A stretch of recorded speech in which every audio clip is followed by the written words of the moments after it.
Hello everyone, The Honest Collector, here to give you the truth on the Spider-Man No Way Home Marvel Legends The Amazing Spider-Man 2 The Amazing Spider-Man. Clearly this is the one from No Way Home, but they can't use Andrew Garfield's likeness when putting the No Way Home with No Way Home, so they had to market it as The Amazing Spider-Man 2. But this figure I've wanted for a really long time, but I already got the 3-pack and I didn't feel like I didn't have enough money to be like, oh yeah, let me just buy this one. Like, it was kind of like a dicey selection. We finally got around to getting this one. So the figure here, it actually looks really good. Like, I almost don't want to take this out of the box. I love the Amazing Spider-Man 2 suit, always have. Definitely a different blue than what we see on the figure here. But that's all right. I'll get into that later. We have the read-up on the back. It says, no matter what evil rises, the Amazing Spider-Man will summon the courage to defeat it. For with great power comes great responsibility, which is probably one of the most basic read-ups I've seen for a Spider-Man variant. But here we are. We have the Andrew Garfield likeness here. We have the head sculpt that we didn't get in the 2-pack. Or 3-pack, and we have the hands that did come in the 3-pack, but not all of them because Hasbro is being Hasbro. And down here it says the Marvel Legends series, The Amazing Spider-Man, The Amazing Spider-Man 2 at the top for ages 4 and up, and the Spider-Man No Way Home look to it, as well as the bag. You see some of the golden there, and that's pretty much it with a pretty sick shot of the Amazing Spider-Man suit. So without further ado, let's open this thing up. So here's the figure out of the packaging, and look, this figure's pretty damn good. Pretty cool. It's a lot of fun, except you can't do this pose with him. You can't do half the poses that I want to do with this guy because of these. This guy actually doesn't come with this hand. I got the 3-pack. I want to say like an idiot, but just seeing how much that I would have missed out without getting this extra hand. Like, why is this hand exclusive? It's really stupid, but I'll get onto it when I talk about the accessories. Also, yeah, his fist hands. He only comes with one fist hand, one open hand, and 2 thwipping hands. And that's just so that Hasbro can bank off on the No Way Home thing and make extra money. And it's really, really stupid. And if this was around the time that it originally came out, I would have made an entire rant on this thing. But I'm just going to keep it short. Hasbro can be great. And Hasbro can be literal garbage. And this is why I will never 100% support Hasbro. And yes, they should do this. And yes, they do no wrong. And yes, their figures are amazing. Because some of them quite literally suck. The new Wolverine, hot take, I think is trash, okay? Maybe I'll buy it if the demand is high enough to talk about that figure. Hot take, if you want to see me actually go through that figure, it is garbage. It is bad. Anyway. About this figure, that's a whole side rant. This is really, really good. The detail work on this thing is great. You have all this texture. The head looks exactly like it's supposed to. The proportions look decent enough. The only thing I don't like is he has such small feet. But that's all right. The spider looks amazing. Everything looks exactly the way it's supposed to. The texture is on point on there, like the blue. The blue is not this purple in The Amazing Spider-Man 2 nor No Way Home. It's supposed to be the blue that you saw in the box earlier and in some of these shots that I put up right here. Why is it purple? I don't know. SH Figuarts did it and Mafex did it both times, and I don't like it. It doesn't look good. And now Marvel Legends did it too because, of course, the red is way too dark. This suit pops in lighting, in dark.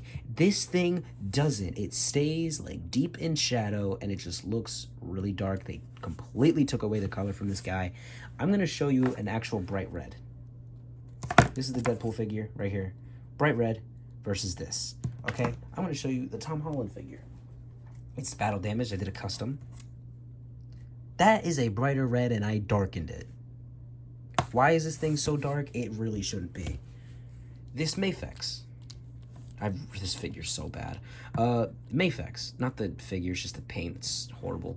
Bright red, dark red. I'm not saying it should look exactly like this, but why is this thing so dark? I have no idea. But it also looks really, really good and proportionately correct. Let's just double check that. Pretty good. This is supposed to be to the butt. It's alright.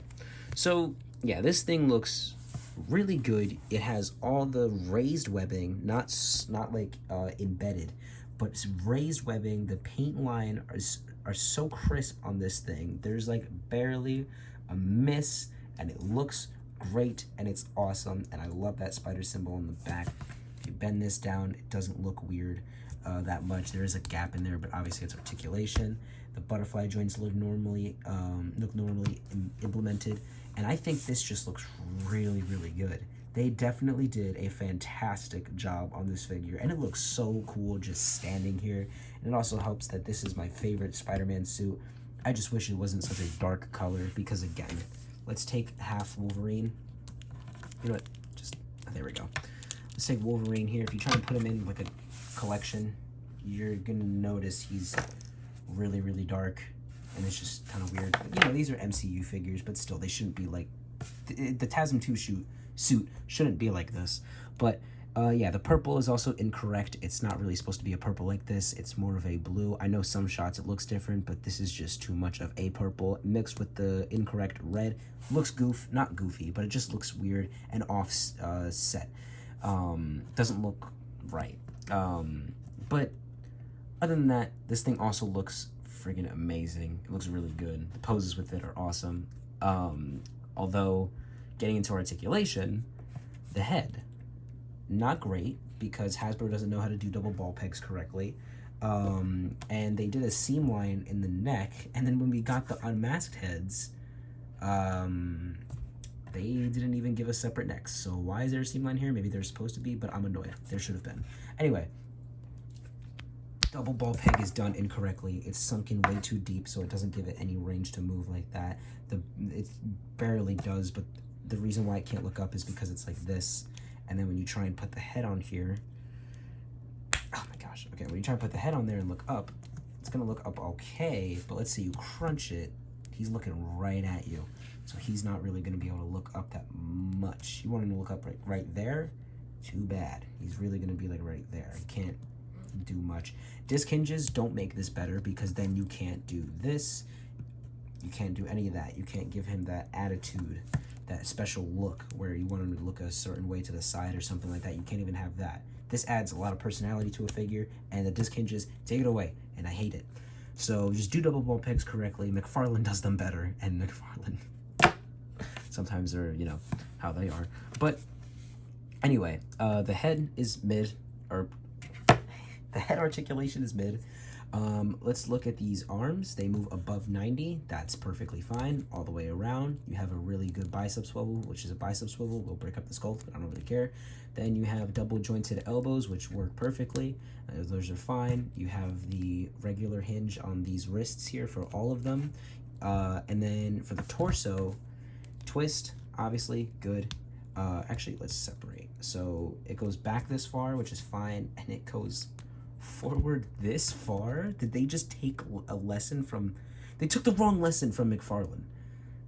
DC Multiverse. They said, let's have him not move forward, and barely, but he can move back a lot more, even though anatomically we are supposed to move forward more than we are supposed to move back up here.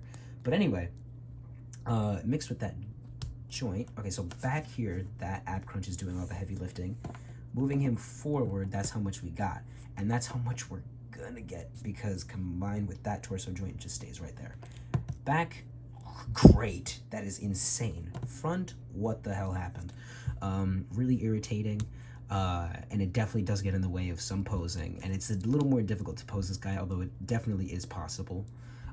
So for the legs, drop downs don't really work, especially when they're done like this. They're done like trash here. They barely work. So this is it when I guess it's doesn't have the drop down feature, and then when it does, it's okay. It's not bad. It's just do the hips correctly. So splitting them out like that, drop down feature doesn't really do anything for the splits, so that's okay. It's not bad. Could be done better.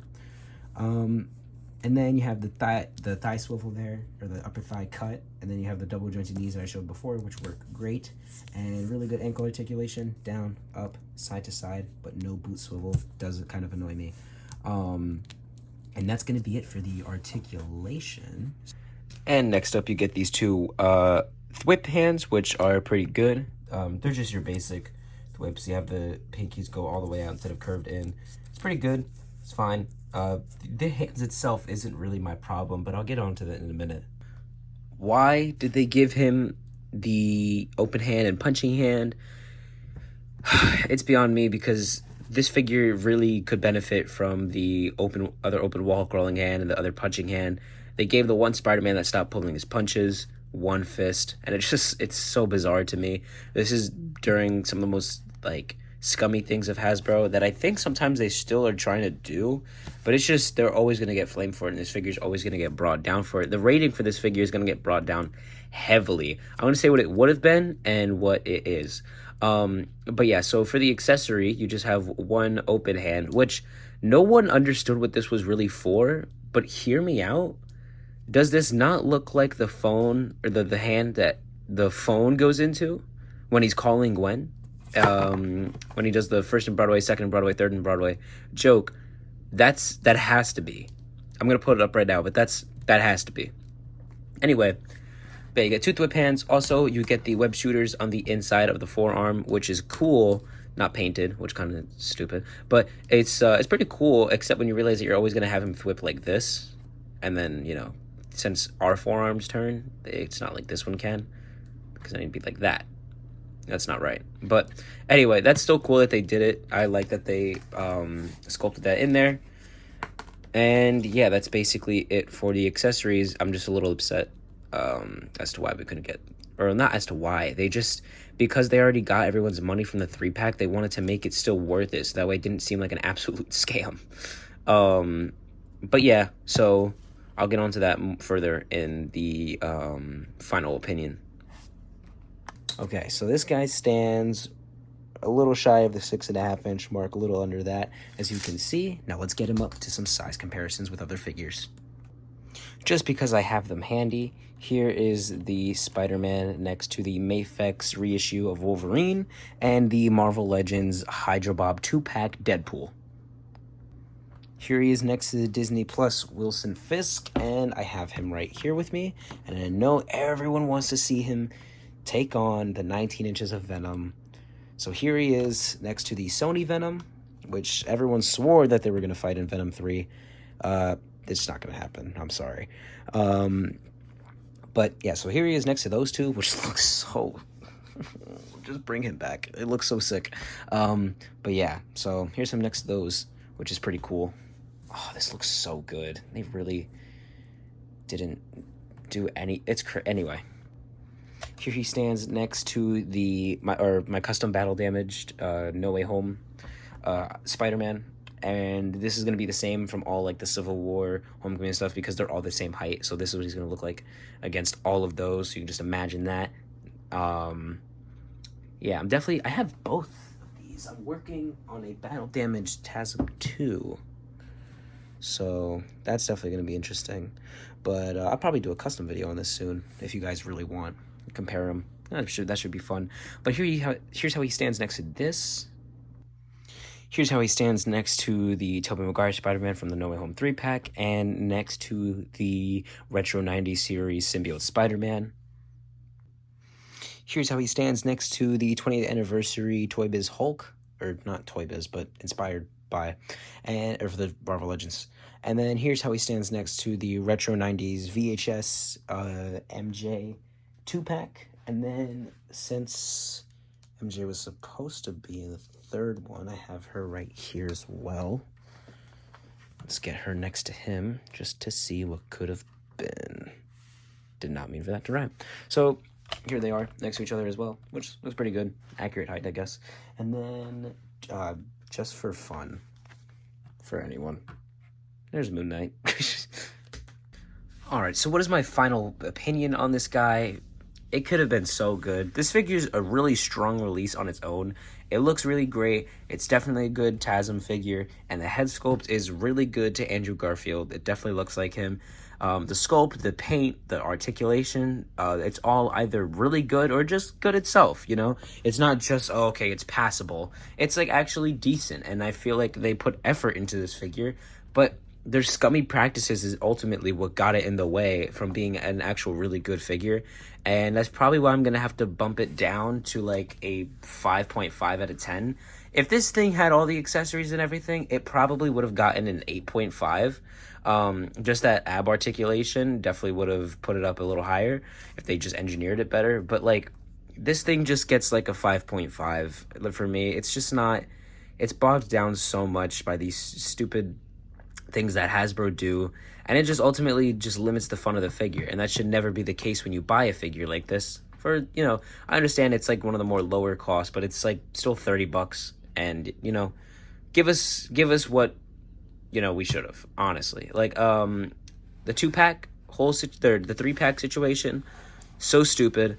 If anything, they should have just given us them like this, and I'm sure they actually would have made even more money. Because people would have bought a bunch of these, but some people say I already have the 3-pack, or I already am just gonna have this one. So there was really no point. It was really stupid, and yeah, that's why this guy's gonna get a 5.5 out of 10. But that's gonna be it for me. This figure's still really fun and enjoyable. If you guys enjoyed this video, please give it a like, and if you're new, please subscribe and turn on notifications so you know when I post more videos like this, and so that you can get the truth on the next figure coming up. Thank you guys so much again for watching. Spread peace, love, and be greater together, and I'll see you guys in the next one. Bye.